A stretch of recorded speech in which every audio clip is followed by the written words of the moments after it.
In this video, we're going to be talking about the 12 steps to negotiating your compensation offer. And so congratulations, you have this offer and what happens next. So immediately upon receiving an offer, which can either come from human resources or the direct hiring manager, you do want to acknowledge it. Don't accept or negotiate right at that time of that call. Express gratitude, express your interest in joining the team. So I'm very happy to hear that you've decided I'm the right person for the job and that you want me to join this team, filling this role, etc. And then when would you like me to get back to you with my response? Sometimes you can agree upon a date very easily. If you're also interviewing other places and you're curious whether you'll be getting offers from them, you want to delay a little bit of time, be prepared prior to this call to have your date in mind and see how you can come together to agree on an ideal date for you to get back to them.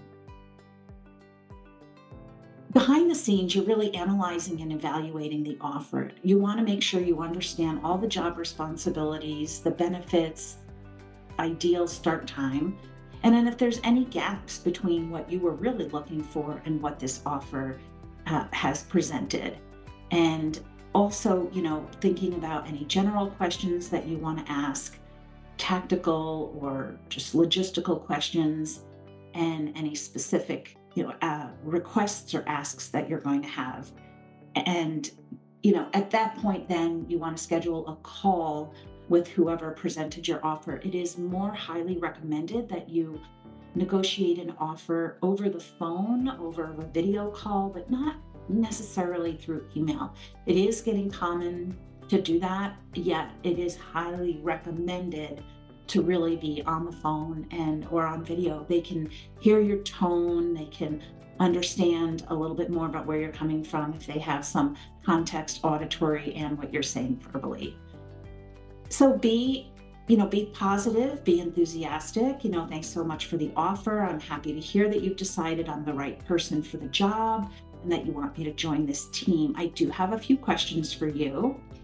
And then you're asking your general tactical questions, and just, some logistics.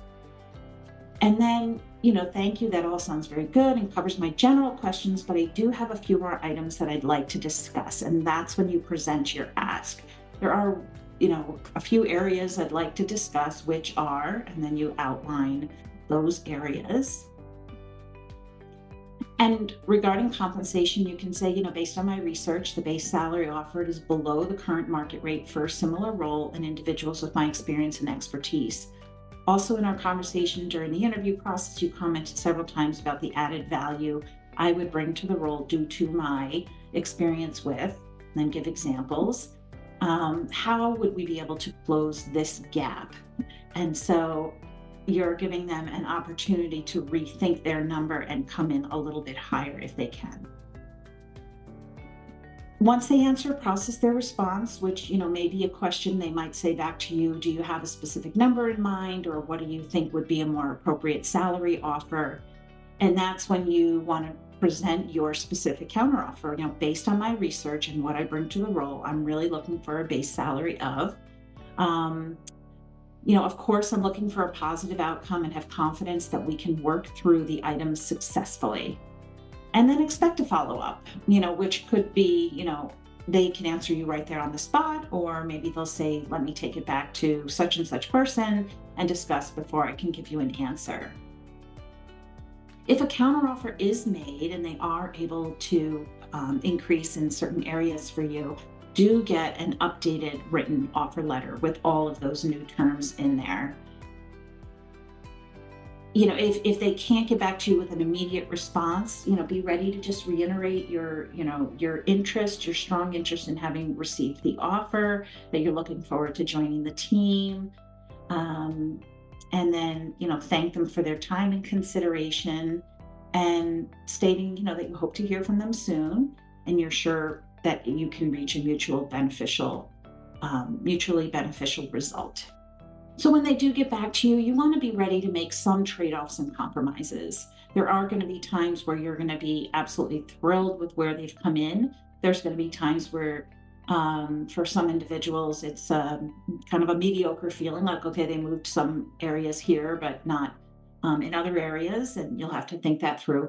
And sometimes the organization may not be able to increase anything from the offer. And so then you would have to decide at that point, for whatever business reason that they felt they couldn't do that. Um, at that time, you decide how you want to handle it. I do know people that take the offer anyway, but that's something for you to think about. And then, make sure that all of your asks have happened in that previous call, that once they come back and they give you this new information, it's not the time to open it up and be asking for new things. Um, so, hopefully it's an ideal situation for you and you are able to accept.